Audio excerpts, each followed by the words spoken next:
Isang bank manager ang nagtaka at nagduda sa isang lola dahil palagi ito nagwi-withdraw ng 3 milyon kada linggo. Tanong ng bank manager, "Lola, bakit po linggo-linggo kayo nagwi-withdraw ng pera?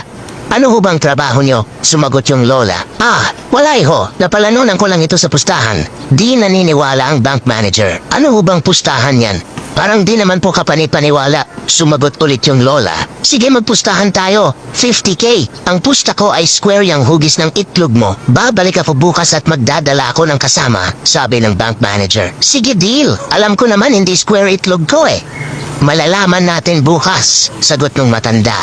Kinabukasan bumalik ang lola at may dalang kasama. Hinubad na ng bank manager ang kanyang pantalon. At hindi hugis square ang itlog nito kaya binigyan ng lola ng 50K ang manager. Sabi ng bank manager, "Paano ho kayo nagkakapera dun, talo naman kayo?"